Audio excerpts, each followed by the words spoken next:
Jangan fokus pada masalah atau fokus kepada penyakit. Kalau kita salah, lifestyle kita salah, pasti kita harus bertobat. Tapi jangan terus-terusan dikejar dengan rasa salah, maka kita alihkan pandangan, fokus daripada masalah, daripada penyakit. Kita fokus kepada kemaha besaran Tuhan. Di mana Tuhan Maha tahu, Dia Maha sanggup, Dia Maha berencana masa depan hidup kita. Tidak ada yang kebetulan di dalam hidup ini. Maka saya ingat ada satu orang mendoakan saya. Dia berkata, penderitaan adalah mimbar terbesar bagi kemuliaan Tuhan. Tiba-tiba saya teringat semua nama-nama di kitab suci. Matius, Markus, Lukas, Yohanes, Petrus, Paulus, Timotius, Andreas, Yakobus. Semua mengalami penderitaan. Nabi-nabi, para orang kudus. Kenapa mereka memancarkan kemuliaan Tuhan? Karena ketika mereka mengalami penderitaan, mereka mengalami baptisan api, mereka mengalami api penyucian, mereka keluar cemerlang, lagai, emas murni. Pandang pada Tuhan. Penderitaan kita nggak sebanding dengan penderitaannya Yesus Kristus Tuhan. Sebelum dioperasi saya dibius. Sesudah operasi saya minum painkiller, obat penahan sakit. Tapi Yesus disiksa, menderita, naik ke kayu salib, tidak dibius, tidak minum obat anti sakit, demi kasihnya kepada kita. Dan tadinya saya nggak mau bersaksi, malu. Biasa kalau bersaksi kan udah sembuh, udah kaya, sukses, gol, apalah, mesti yang menang-menang gitu, victorious story. Tapi saya nggak mau bersaksi. Tiba-tiba nih Selo sama Gloria nggak tahu dari mana gitu ya, minta saya bersaksi ulang tahun ke 35 kalau nggak salah di Central Park. Aduh, ya saya mau bilang malu, tapi nanti kalau tiba-tiba saya udah berpulang gimana? Karena dokter berkata ini udah nggak ada harapan. Karena saya dioperasi tadi tulang punggung, baru 2 hari dioperasi masih basah lukanya, udah pasang biji stent di sini karena mampet ginjalnya, dilobangi kiri kanan paru-paru karena 2 liter air. Kemudian saya langsung di kemo, saya langsung di radiasi. Benar-benar saya mau bilang iya ke Selo sama Gloria, tapi kalau takut saya berpulang gimana gitu kan. Tapi mereka juga kayaknya siap-siap gitu kalau saya nggak bisa hadir. Jadi di kamar saya tuh bikin kayak studio gitu. Jadi kalau saya udah nggak sempat hadir, ada videonya gitu kan. Dan juga Romo Andang sih yang bilang, orang kalau kesaksian yang sukses story itu banyak, bagus. Tapi jarang yang bersaksi yang lagi parah. Bayangin saya lagi sakit parah, saya nggak punya asuransi, tadinya punya, terus saya keluar sakit, terus BPJS nggak cover. Jadi saya lagi at the lowest part of my life gitu. Tapi kata Romo Andang, justru sekarang kamu mesti bersaksi. Bagaimana kamu tetap dikuatkan Tuhan, bagaimana kamu tetap punya iman, pengharapan dan kasih pada Tuhan dan pada sesama. Maka karena diminta waktu itu kesaksian, jadi kan 6,5 bulan saya lumpuh, nggak bisa duduk. Berdiri 1 menit keringat seperti udah lari 4 kilometer basah kulit. Dan kalau saya di terapi, saya mesti pakai korset diikat supaya tulang punggungnya nggak geser dan dipakai penyangga leher.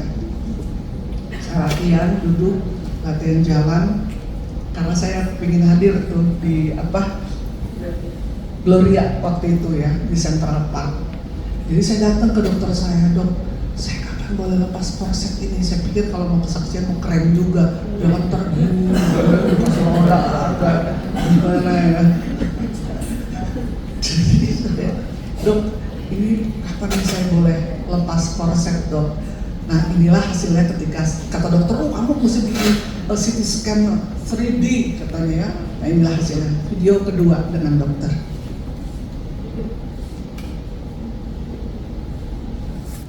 Luar biasa ya dok, aduh. Puji Tuhan ya dok, makasih ya dok, terima kasih Nah, Tuhan. ini ya. Yang apa? Ini pennya saya pasang cuma 3. Loncat ini dari berapa level ya loncat. Ini juga isinya juga hancur. Ini hancur. Jadi yang bisa yang di ini aja.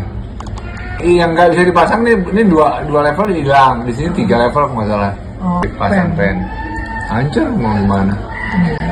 Udah mulai bagus tuh. Udah mulai bagus. Ini udah mulai bagus tuh. Hah? Ini udah mulai bagus. Ini mesti kan tiap ini saya harus pasang pen, pasang skrupnya. Ini kan ini hancur nih. Hancur kan sekarang kita lihat dari sisi sini.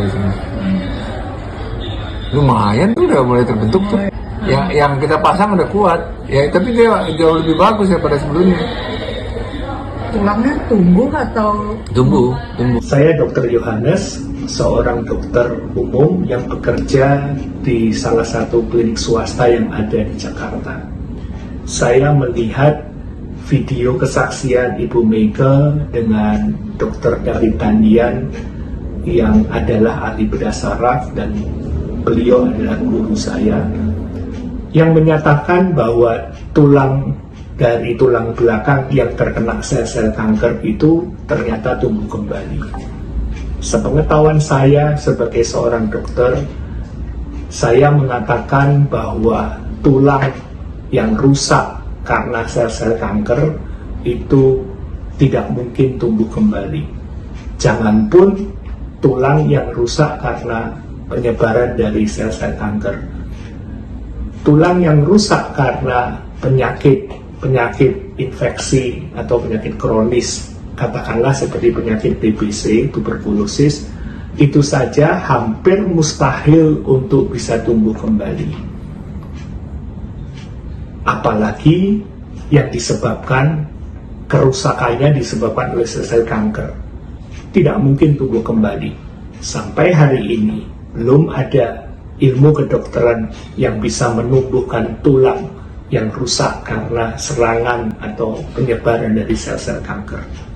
Hal ini adalah suatu mukjizat kalau tulang itu bisa tumbuh kembali. Mukjizat yang masih terjadi, mukjizat karena Tuhan kita Yesus Kristus masih berkarya, masih ada untuk menyatakan kepada kita bahwa Dia begitu mengasihi kita. Tuhan memberkati. 2023 aku dioperasi bulan lalu. 24. Oh. Lupa ya. Lalu 23 Mei itu saya pertama bersaksi. Sejak itu saya wakafkanlah diri saya kepada Tuhan. Ya, suka-sukamu Tuhan. Saya mau melayani sampai akhirku menutup mata. Namun Tuhan yang seolah diwakafkan orang yang kita cukup Tuhan. Dan akhirnya dimanapun saya diminta bersaksi, saya pergi pakai kursi roda waktu itu, belum bisa jalan, nggak bisa berdiri gini, nggak bisa, masih pakai kursi roda, pakai walker. Tapi saya mau membalas kasih Tuhan. Ya. Jadi saya sudah pelayanan, udah ke Bogor 2 kali, ke Bandung 2 kali, ke Surabaya 2 kali juga, udah ke Denpasar Bali, ke Makassar, ke Jambi. Nanti tanggal 24, 25 saya pelayanan di Bandar Lampung dan Metro Lampung. Amin. Nah inilah salah satu pelayanan di Denpasar. Waktu itu saya diminta di GBI Rock, temannya Bu Esther, Lembah Pujian. Di sana itu ibadah 3 kali, jam 7, jam 10, jam 5 sore. Jadi sehari 3. Kadang-kadang saya sehari 1 itu capek banget, ya kan? Ini sehari 3, terus nginepnya dikasih guest house 17 tangga lagi. Lalu saya bilang, aduh saya masih bisa jalan ya. Tapi tapi saya lakukan semua demi cinta saya pada Tuhan dan pada sesama. Saya pikir, aduh, bisa nggak nih 3 kali ibadah, naik tangga turun tangga gini, mana jam 4 pagi perawat saya Ami nangis-nangis, bapaknya meninggal. Jadi bayangin ya, di hari yang sangat sibuk, saya kurang istirahat, tapi kadang-kadang Tuhan kayak membuat keadaan supaya kita tahu betapa kekuatan Tuhan yang sudah diberikan pada kita. Amin. Yes. Kalau nggak tahu, nggak dipaksa begitu, saya mah sehari sekali istirahat aja. Ya, nah inilah pelayanan waktu di GBI Denpasar.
Cuerpo de Cristo, sálvame.